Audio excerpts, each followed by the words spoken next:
Travis, great to have you here again. You're picking up 2 more airplanes for your flight school? 2 more, number 3 and number 4. We're excited to have a full fleet now. We really appreciate you choosing the Sling NGT as your fleet going into the future. How has the transition been from operating a legacy fleet to switching over to Sling NGTs? Pretty seamless is what I would say. Obviously, yes, there's the things we got to learn and the differences of feel, but it's so fun to fly. It's so easy to fly. You pick it up in 1 or 2 flights maybe, right? And so I think what we're excited about is just how fast it's becoming reliable, right?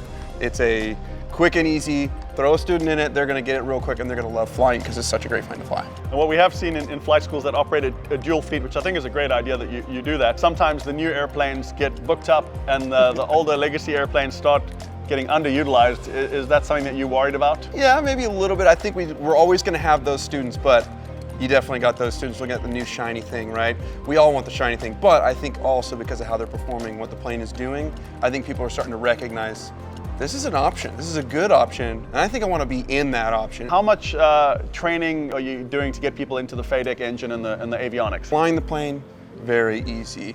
Running up the plane, getting the plane ready to go, doing the pre-flight, like all these things are very simple. You do it once or twice and you're like, golden, we got it. I think it's just a new learning of the caveat of something that's, what's the brain doing? Is the brain doing the exact same thing? A lot of things are about magnetos, right? Well, FADEC is not magnetos, but it's a similar concept. And so it's ultimately just as long as we can transfer the ideas, we're finding people are catching on quickly. And it's also just learning like how deep do we need to go, right? I think it's great the way you guys are doing it because at first glance it seems like it's just 2 switches just with slightly different labels, but understanding what's going on behind it is going to help you understand an emergency for sure, and maybe have the best possible outcome. As it pertains to the avionics, everyone loves touchscreen compared to the old stuff.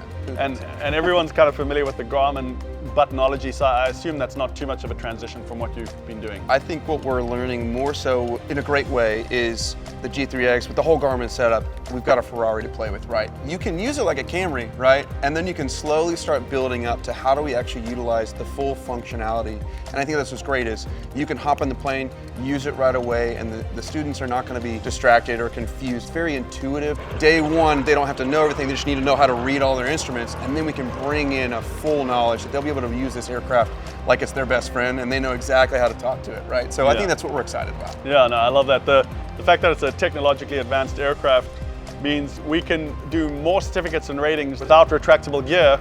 We're able to do everything that's required for private, instrument, and commercial in this airplane, and fully coupled approaches and start to learn that automation that is going to be required of you as you move into a professional career. Well, we are so glad that you guys have selected the Sling NGT as your new flight training platform into the future, and we wish you all the best. A pleasure. We're loving it. Thanks for having us.